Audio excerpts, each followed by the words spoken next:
Amada Igreja de Cristo, boa noite. A vocês, meus irmãos, a graça e a paz da parte de Deus, nosso Pai, e do Senhor Jesus Cristo, o nosso Redentor e a nossa esperança. Eu peço que abram a palavra de Deus no texto de Romanos 8, versículo 14 a 16.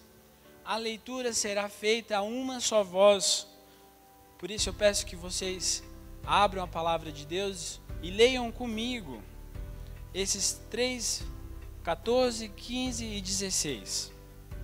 Diz assim a palavra do Senhor: porque todos os que são guiados pelo Espírito de Deus são filhos de Deus. Pois vocês não receberam o Espírito que os escravize para novamente temerem, mas receberam o Espírito que os torna filhos por adoção, por meio do qual clamamos, Abba, Pai. O próprio Espírito testemunha ao nosso espírito que somos filhos de Deus. Querido Deus, estamos aqui, Pai, neste lugar, e queremos agradecer ao Senhor por tudo que o Senhor tem feito em nossas vidas. Nesse momento, Pai, agradecemos porque o Senhor nos adotou, meu Pai. E pedimos, Pai, nesse momento que o Teu Santo Espírito ilumine a cada um daqueles que estão aqui nesse momento, para que eles possam entender a Tua palavra. É o que nós pedimos, Pai, humildemente, em Cristo Jesus. Amém. A adoção. O texto que acabamos de ler tem como objetivo falar da nossa adoção como filhos de Deus. Essa palavra, meus irmãos, por definição, ela é cheia de graça, misericórdia e de amor. A adoção, ela é um ato jurídico, pelo qual uma pessoa ou um casal, ele leva à sua família uma criança ou adolescente que não é seu, com o propósito de tratá-lo como seu próprio filho biológico, atribuindo a essa pessoa todos os privilégios e todas as responsabilidades naturais. Isso é adoção. A Bíblia, a palavra de Deus, ela nos dá algumas ilustrações maravilhosas sobre a adoção, e antes de entrar no texto dessa noite, nós precisamos lembrar essas passagens que falam sobre a adoção. Em Êxodo capítulo 2, nós somos apresentados a primeira grande história de adoção. Um homem da tribo de Levi, ele se casa com uma mulher da mesma tribo e ela engravida e dá à luz a um menino muito bonito. O povo israelita, ele sofria a opressão no Egito e existia a ordem de Faraó que matasse todos os meninos hebreus recém-nascidos. Essa mulher, então, ela consegue esconder o seu filho por 3 meses. Mas quando não mais podia escondê-lo, ela pega um cesto de junco, vedado de betume e piche, e esconde esse menino nesse cesto à margem do rio Nilo, para que ele não fosse morto pelos egípcios. A irmã desse menino, ela fica observando o cesto de longe, e aí ela presencia um momento que a filha de Faraó desce com as suas servas para tomar um banho. E ao achar o cesto, ela vê aquele bebê chorando e ela tem amor por aquele bebê. Então a irmã desse menino, ela se aproxima da filha de Faraó e ela disse que sabia de uma mulher hebreia que poderia amamentar e criar aquele menino. A filha de Faraó, quando ela está com essa mulher, ela fala que ela o amamentasse e que o criasse e que ela ainda, por cima disso, seria paga para poder fazer isso. E tendo o menino crescido, a sua mãe, ela leva esse filho, a filha de Faraó, que o adotou e lhe deu o nome de Moisés. E ela disse, porque das águas eu o tirei. A primeira história de adoção na Bíblia é a história da adoção de Moisés, meus irmãos. Deus, em sua maravilhosa providência, ele permitiu que Moisés ele fosse adotado pela família de Faraó, para que ele chegasse a uma situação de liderança no Egito e depois ele pudesse liderar o povo de Deus após 400 anos de escravidão. Em Esther, capítulo 2, novamente, nós somos apresentados a uma belíssima história de adoção, mais uma. A partir do versículo 5, nós lemos que nos tempos do rei Xerxes, vivia na cidadela de Susã um judeu chamado Mardoqueu, da tribo de Benjamim, filho de Jair, neto de Simei e bisneto de Quis. Esse homem ele foi levado de Jerusalém para o exílio por Nabucodonosor, rei da Babilônia.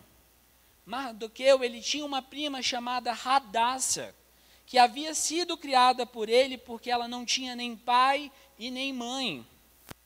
Essa moça, que também é conhecida por nós, meus irmãos, como Esté, nessa nova cultura, ela era uma mulher bonita e atraente, e Mardoqueu tomou ela como filha, porque os seus pais morreram.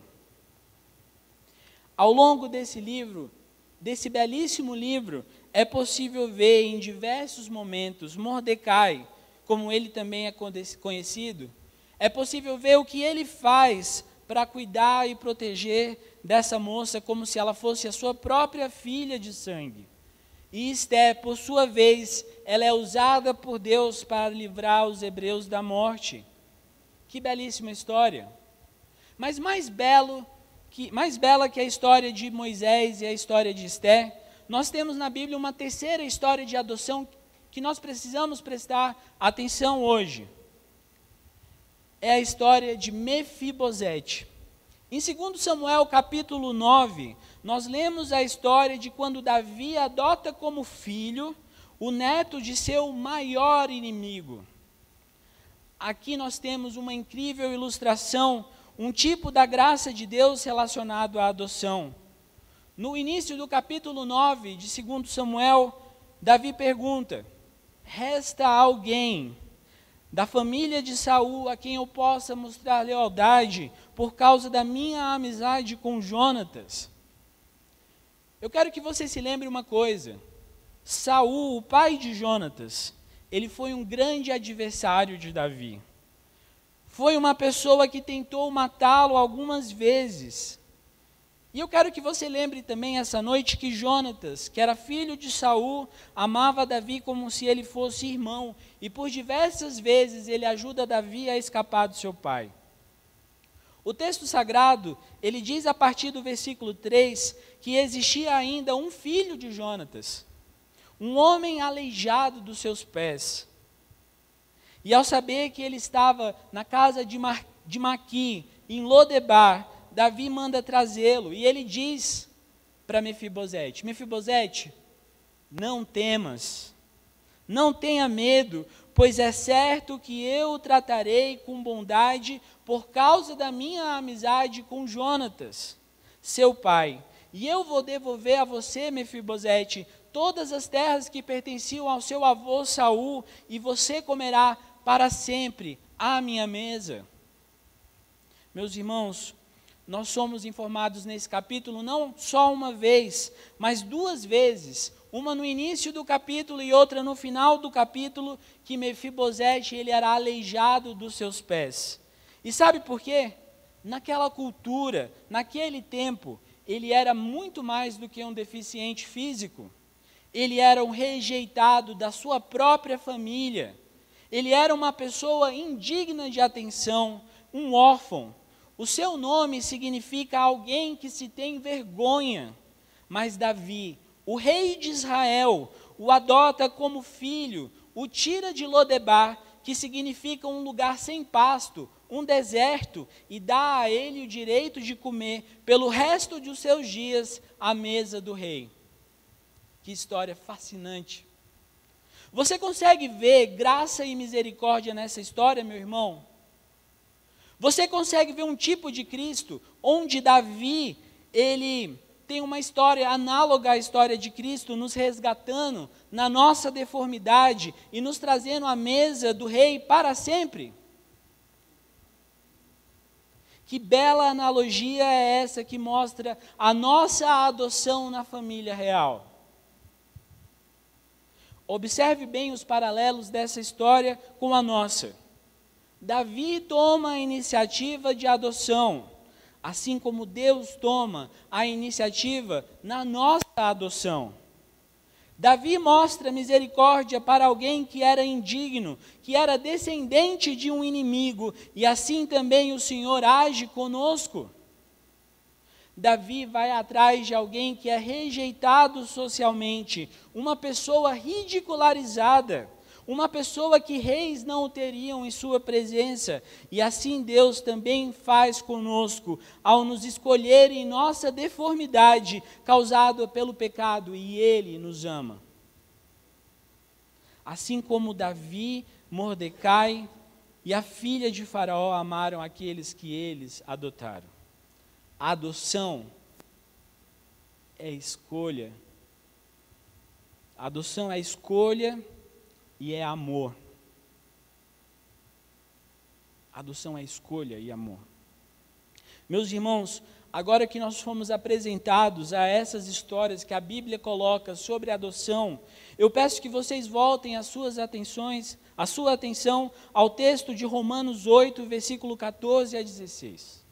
Aqui nesse texto nós temos características de um povo que é adotado pelo Senhor, e hoje nós precisamos lembrar dessas características. Em primeiro lugar, se podemos chamar o Criador e sustentador do universo de Abba Pai, é porque somos guiados pelo Espírito Santo. Se podemos ser chamados filhos de Deus, é porque somos guiados pelo Espírito Santo. O Espírito de Deus que habita aqueles que foram salvos pelo sangue de Cristo é mais poderoso que homens ou demônios. Entenda essa noite que aqueles que são salvos de fato são pessoas guiadas pelo Espírito Santo. Meu amado, a regeneração é o ato soberano de Deus, o ato soberano do Espírito Santo sobre o coração da pessoa que é permanentemente vivificada e permanentemente orientada numa direção centrada em Deus. Em Efésios 1, versículo 13 e 14, e Efésios 4, versículo 30, está escrito que nós fomos selados pelo Espírito Santo para o dia da redenção, e por isso eu quero dizer para você que você não perde a sua salvação. Pois nós fomos direcionados, nós somos guiados para a eternidade com Deus pelo Espírito Santo. Romanos 8:11 diz que se o Espírito daquele que ressuscitou Jesus dentre os mortos habita em vocês, aquele que ressuscitou a Cristo dentre os mortos também dará vida aos seus corpos mortais, por meio do seu Espírito que habita em vocês. Se somos templos do Espírito Santo, somos filhos de Deus e somos guiados para Deus. Você já pensou que é o Espírito Santo que guia você para a Escritura Sagrada? Você já pensou que, além disso, é o próprio Espírito Santo que também guia você para o entendimento da palavra? Eu posso ler a Bíblia inteira 3, 4, 10 vezes por ano. E se não houver, meus irmãos, a iluminação do Espírito Santo me guiando no entendimento correto da palavra, eu não vou conseguir entender o que a Bíblia realmente quer dizer. E aí eu poderei ser levado a interpretações erradas de outras pessoas, interpretações erradas minhas e até ser mesmo influenciado pelo demônio. Ao sermos adotados por Deus, nós temos garantido que o Espírito Santo que mora em nós, ele nos lidera, ele nos guia a um caminho de vitória contra a carne. Olha o versículo 13. Pois se vocês viverem de acordo com a carne, morrerão. Mas se pelo Espírito fizerem morrer os atos do seu corpo, o que, meus irmãos? Viverão. Viverão. Você já percebeu o pecado sendo morto na sua vida? Você já obteve vitória contra o pecado com o auxílio do Espírito Santo na sua vida? Isso é prova da sua filiação a Deus. Isso prova que você é filho de Deus. Isso prova que o Espírito de Deus tem guiado você ao Senhor e você é filho. De novo, meus irmãos, você é filho de Deus. Um cristão que não é aperfeiçoado pelo Espírito Santo no decorrer da sua vida, não é um cristão de fato. Nós lutaremos até o nosso último respirar contra as tentações da carne, e sabemos que existem áreas de nossas vidas que nós vamos enfrentar sérios problemas. Uns têm problemas com pornografia, outros têm problemas com corrupção, outros têm problemas em relacionamentos. Mas aqueles que confiam e são guiados pelo Espírito Santo, aqueles que foram adotados por Deus, eles encontrarão, meus irmãos, muitas vitórias antes do seu último respirar. Eu tenho absoluta certeza disso. Somente aqueles que são guiados internamente pelo Espírito são filhos de Deus. E filhos de Deus são aqueles que são guiados pelo Espírito Santo. Se o Espírito Santo de Deus tem levado a sua vida, tem te levado a vitórias contra a carne, então você é um filho de Deus. E essa é uma verdade clara e objetiva, que só pode ser compreendida por aqueles que são regenerados pelo sangue de Cristo. Em segundo lugar, meus irmãos, se fomos adotados como filhos de Deus, não somos mais escravos, agora nós somos livres. Sim, nós somos livres, porque nós recebemos o Espírito que nos adota, e agora nós podemos chamar o Senhor de nosso Pai, nosso querido Pai, nosso amado Pai. O Espírito nos libertou da escravidão e do medo da punição da morte. Nós não precisamos mais viver com uma atitude de medo e de terror constante. Antes da salvação em Cristo, nós vivíamos como um povo que foi resgatado por Moisés no Egito, e como o mesmo povo que anos mais tarde viveu no exílio e foi salvo pela ajuda de Deus através de Esther. Nós éramos escravos, e não só escravos, nós éramos escravos oprimidos. Éramos escravos do pecado e assombrados pelo medo do justo julgamento contra nós. A morte de Cristo, assim como aponta Hebreus 2,15, ela serviu para libertar aqueles que durante toda a vida estiveram escravizados pelo medo da morte e eram oprimidos constantemente com a lei do pecado, assim como aponta Romanos 8, versículo 2. Os que são escravos do pecado, eles tentam esconder do mundo o que sentem em seus corações e tentam negar esse medo de todas as formas possíveis. Mas isso só confirma que eles são escravos do pecado. E para essas pessoas, pensar em Deus causa uma enorme e terrível dor. Só que os filhos de Deus, aqueles que são guiados pelo Espírito Santo, eles não vivem em terror e não vivem em medo. Nós não vivemos à beira de um total colapso sobre o peso da morte. Sabe por quê? Porque nós fomos libertos. Não nos aproximamos do Senhor em terror, mas com temor santo. E nos aproximamos de Deus como um filho se aproxima do seu pai amável e justo. Olha só a diferença. Nós não somos mais escravos, mas somos filhos. Nós agora temos acesso aos privilégios e aos deveres de Cristo, o Filho. Temos acesso à mesa do Pai e passaremos a eternidade na sua maravilhosa presença. Não temos mais dor ou problemas, o Senhor enxugará as nossas lágrimas e amaremos o Senhor para sempre. Nós teremos deleite no Senhor para sempre. nós fomos libertos de uma vida de pecado, uma vida que não é vida, mas uma vida que é morte. E nós fomos libertos, meus irmãos, para uma vida de adoração ao Senhor.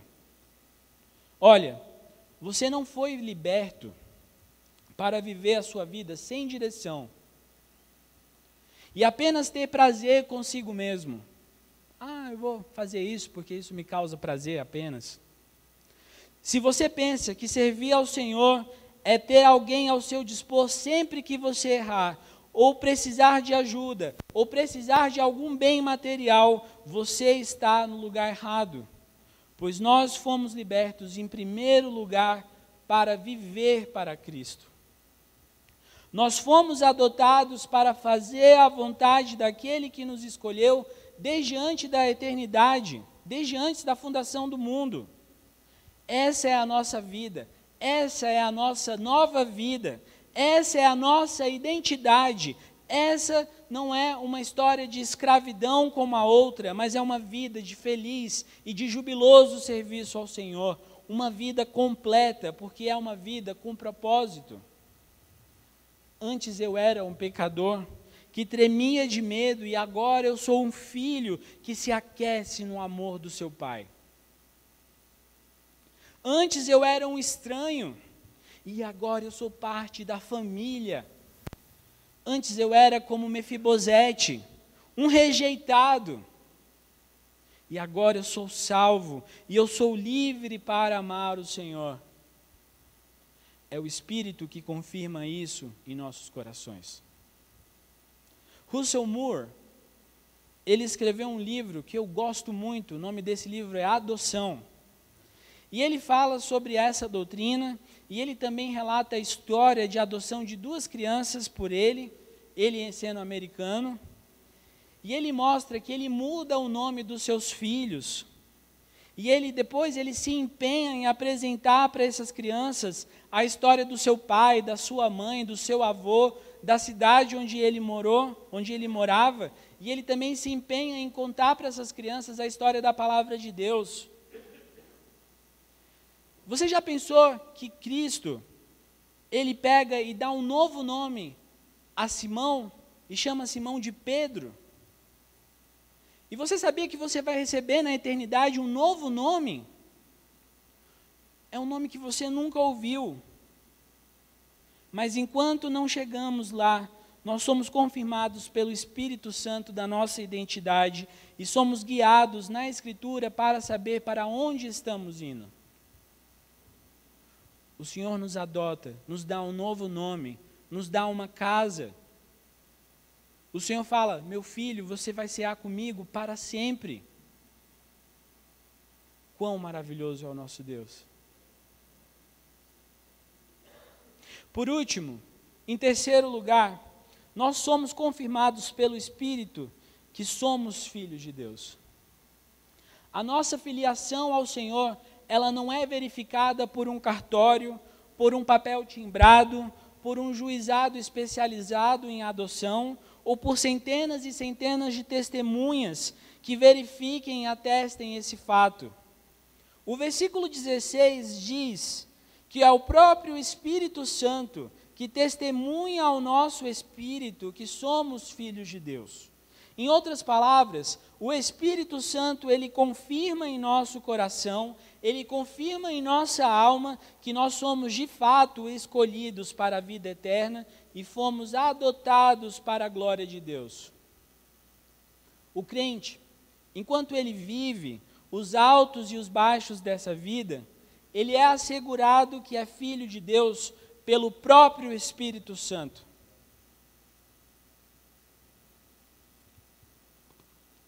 Veja bem, Calvino, quando ele comenta esse texto, ele diz o seguinte: que tão logo o Espírito Santo se torna nosso guia e mestre, e ele nos liberta do cativeiro que uma vez nós estávamos presos, o Espírito assegura aos eleitos a adoção divina. E ele continua: a nossa mente, por iniciativa própria, jamais comunicaria tal segurança se o testemunho do Espírito não a procedesse.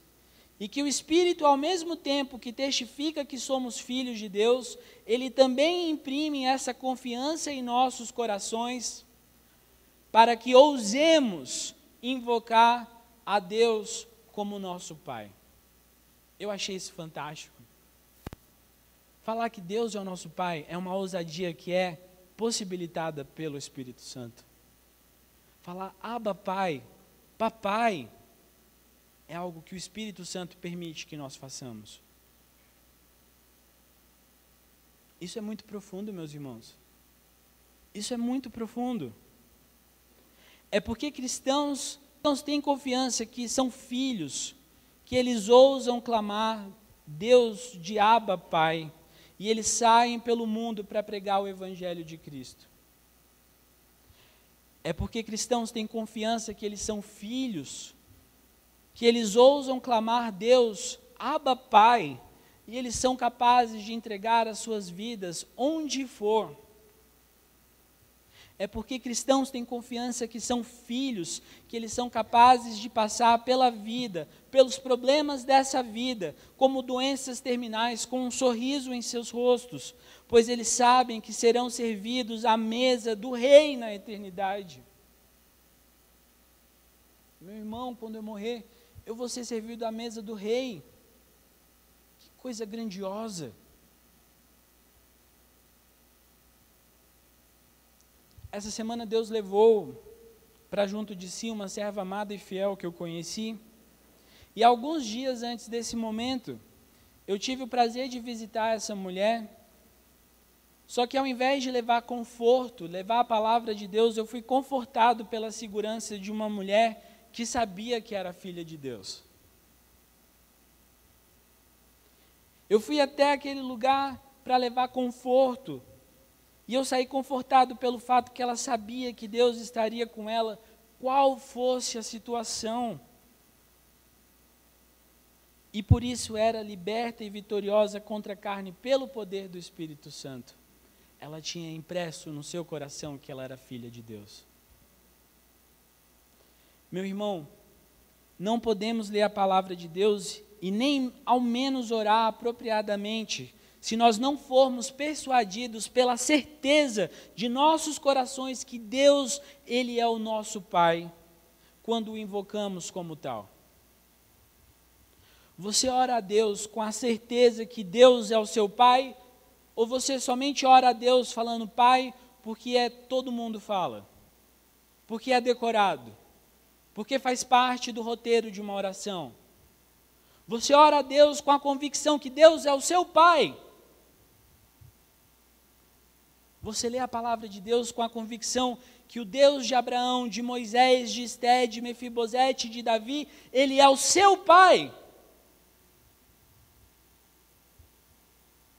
Concluindo, meus irmãos, ao ler o texto sagrado que se encontra em Romanos 8, versículo 14 a 16, e tendo refletido sobre a adoção de Moisés, Esté e Mefibosete, eu sou levado ao entendimento, pelo Espírito Santo, que se podemos ser chamados filhos de Deus, é porque nós somos guiados diariamente pelo Espírito de Deus. Somos guiados no nosso dia a dia, em nossas orações e em nossas meditações no texto sagrado.